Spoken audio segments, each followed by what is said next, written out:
Jain friend देखते हैं class 11 mathematics geometric progression क्या होता है एंड ज्योमेट्रिक प्रोग्रेशन में किन चीज़ों का ध्यान रखना होता है। एंटिटीज nth टर्म क्या होता है, सम ऑफ n टर्म क्या होता है, जनरल टर्म क्या होता है जब आप कंजुगेटिव थ्री टर्म्स का मल्टीप्लिकेशन एडिशन दिए and you have to find out the GP. तो इस वीडियो में हम लोग देखेंगे ज्योमेट्रिक प्रोग्रेशन बेसिकली होता क्या है एंड किस तरीके से जीपी को आप सिंप्लीफाई कर सकते हैं। सबसे पहले देखते हैं ज्योमेट्रिक प्रोग्रेशन। ये एपी का बिल्कुल जो रिवर्स होता है which is called GP. Arithmetic progression में क्या होता है, जो भी कंटिन्यूस वैल्यूज़ होते हैं उसमें क्या होता है, डिफरेंसेस सेम होते हैं, जैसे 2, 4, 6, 8, तो दो दो का डिफरेंस है। बट यहाँ पे क्या होगा, रेशियो सेम होना चाहिए। दो कंजुगेटिव नंबर को डिवाइड करने से नेक्स्ट अपॉन प्रीवियस तो क्या होना चाहिए, कांस्टेंट मिलना चाहिए मेरे को। अगर ये मिलता है तो वो क्या होगा, ज्योमेट्रिक प्रोग्रेशन कहलाएगा। तो देखते हैं एक जीपी में जैसे मैंने लिखा यहाँ पे 2, 4, 8, 16, 32, 64 इन जीपी। ऐसा इसलिए क्योंकि देखो आप, अगर मैं 4 को 2 से डिवाइड कर रहा हूँ क्या मिल रहा है, 2। सिमिलरली 8/4 तो 2 हो गया, 16/8 तो 2 मिला। एनी टू कंजिक्यूटिव को आप जब यूज़ करते हैं तो रेशियो होता है। तो यहाँ पे कॉमन रेशियो क्या हो गया, कॉमन रेशियो क्या होता है, इसको कहते हैं आप आर। ये हमारा 2 हो गया। First term of GP, first term of GP geometric progression क्या होगा, जो फर्स्ट नंबर है विच इज अगेन 2। ये दोनों सेम यहाँ पे आ रहा है, ऐसा नहीं है। अगर मान लो 5 होता, 10 होता, 20 होता, 40 होता तो यहाँ पे आर की वैल्यू 2 होता, लेकिन जिससे स्टार्ट होता है उसे कहते हैं आप फर्स्ट टर्म। ठीक है, तो nth टर्म जो होता है यहाँ पे जीपी के अंदर, nth टर्म ऑफ जीपी का फॉर्मूला होता है an equal to A R की पावर n-1। ये फॉर्मूला होता है बच्चे nth टर्म ऑफ जीपी के लिए, वेयर an जो होता है वो लास्ट टर्म होता है। ए क्या होता है, फर्स्ट टर्म होता है। आर होता है कॉमन रेशियो, और एपी में से आप कॉमन डिफरेंस कहते हैं जब कंजुगेटिव डिफरेंस होता है। एंड एन क्या होगा, number of terms, number of terms कहते हैं बच्चे यहाँ पे कि कितने टर्म्स का मेरे को सम निकालना है, कौन सा टर्म फाइंड करना है, तो ये एन का फॉर्मूला होता है।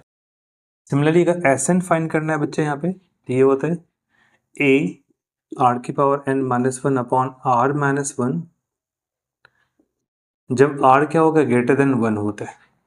बट ऐसा भी हो सकता है कि जो रेशियो की वैल्यू है वो 1 से छोटा भी हो। तो ऐसे केस में क्या होगा, ए आर 1 माइनस आर की power n upon 1 minus R होगा जब 1 इज ग्रेटर देन आर। तो जो आर की वैल्यू होता है बच्चे, इसके अकॉर्डिंग आप डिसाइड करोगे कि मेरे को सम में ये यूज़ करना है या इस वाले को यूज़ करना है।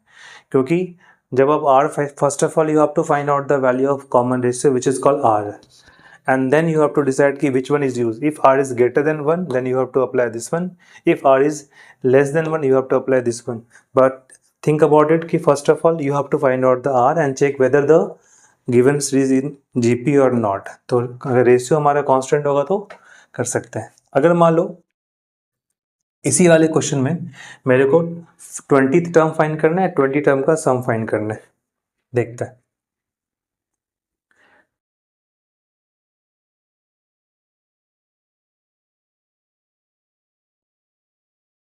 फाइंड a20 या a50, also find sum of 15 terms। Okay बच्चे, तो यहाँ पे हमें 20 टर्म का a50 फाइंड करना है। तो सबसे पहले देखो a आपको ऑटोमेटिकली क्या है, यहाँ पे a की वैल्यू 2 है, r की वैल्यू 2 है, 20 का मतलब n की वैल्यू कितना हो गया, 20। ए एन का फॉर्मूला होता है a r की पावर n-1।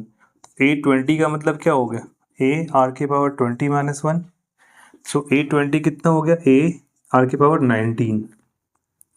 तो A20 इक्वल टू ए की वैल्यू 2 है, 2 की पावर 19, तो ए की पावर यहाँ पे 20 हमारा 2 की पावर 20 हमारा ये आंसर हो गया। सिमिलरली अगर मेरे को A50 फाइंड करना है बच्चे, यहाँ पे ए आर की पावर कितना होगा 49, 50 माइनस 1, इसमें n की जगह पे मैंने 50 पुट कर लिया। तो A50 इक्वल्स टू ए की वैल्यू तो हमारा 2 है और यहाँ पे आर भी कितना है 2 की पावर 49। बेस जब सेम होता है तो पावर को क्या करते हैं ऐड कर लेते हैं, ये 50 आ गया। Now think about sum, S N निकालना है।